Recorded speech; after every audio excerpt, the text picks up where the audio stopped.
Lactose का operon जो मैंने बोला था पिछले वीडियो में कि वो जीन का एक हिस्सा होता है और वो डीएनए का स्ट्रैंड होता है जिसमें मशीनरी होती है कि वो ट्रांसक्रिप्शन और ट्रांसलेशन करा के कोई प्रोटीन सिंथेसाइज करे। यहाँ पे लैक्टोज ओपेरॉन का है तो लैक्टोज यूटिलाइजेशन के एंजाइम वो सिंथेसाइज करेगा। तो उसका पहले स्वरूप देख लेते हैं। तो यहाँ पे ए स्टैंड फॉर अ जीन, वो बीटा गैलेक्टोसिडेज ट्रांस असिलेज सिंथेसाइज करेगा। Y stand for a gene which synthesizes beta galactosidase permease enzyme. Z stands for beta galactosidase enzyme. This one is a operator site. मैंने कोई भी circuit का, हमारे घर में जैसा कोई भी सर्किट है उसका बटन होता है ऑन और ऑफ का, वैसे ये ऑपरेटर बटन होता है। This one is a promoter site. यहाँ पे आरएनए पॉलीमरेज नाम का एंजाइम बाइंड होता है और ये आरएनए पॉलीमरेज यहाँ से मूव होके यहाँ तक अगर जाता है तो वो एमआरएनए सिंथेसाइज करता है। And this one is a regulatory site. तो रेगुलेटरी साइट का फंक्शन है कि कोई बटन, वो पूरा ओपेरॉन का हेडमास्टर है, वो रेगुलेशन करता है। तो कोई बंद करना है ये ओपेरॉन या ऑन करना है, ये साइट के ऊपर वो डिपेंडेंट होता है। This is the basic thing about the lactose operon. ये ओपेरॉन है। तो लैक्टोज ओपेरॉन का हम लोग अभी एक्सप्रेशन देखने वाले हैं। सपोज मीडिया में लैक्टोज नहीं है तो वो कंडीशन में ये अगर ओपेरॉन बंद करना है कि there is no more synthesis of beta galactosidase permease and transacetylase enzyme, in that condition क्या होगा कि ये रेगुलेटरी साइट तैयार करेगी ये रिप्रेसर एमआरएनए। ये रिप्रेसर एमआरएनए से एक प्रोटीन बनेगा जिसको बोलेंगे हम लोग रिप्रेसर। रिप्रेसर का एक ही फंक्शन है कि जो कोई भी मशीनरी ऑन है उसको ऑफ करना है। ये ओपेरॉन अगर ऑफ करना है तो ये repressor, this repressor bind to the operator site here.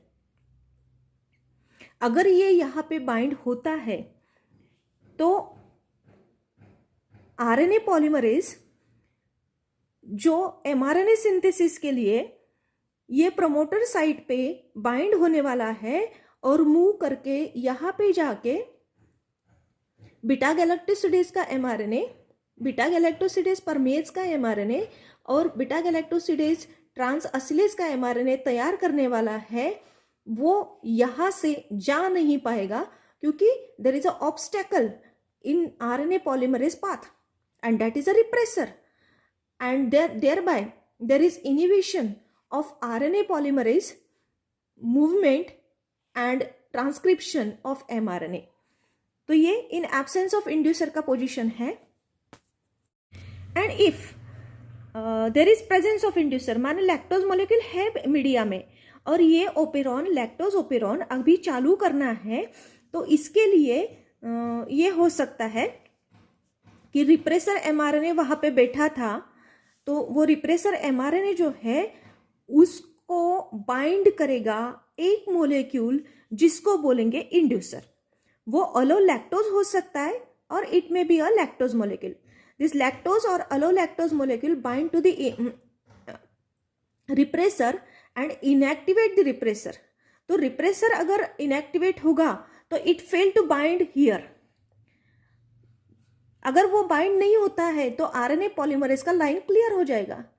If RNA polymerase bind here then it will be successful for synthesis of mRNA with the help of transcription process. तो यहाँ पे वो beta galactosidase का mRNA synthesise करेगा, यहाँ पे परमेज का और यहाँ पे ट्रांसअसिलेज का एमआरएनए सिंथेसाइज होगा।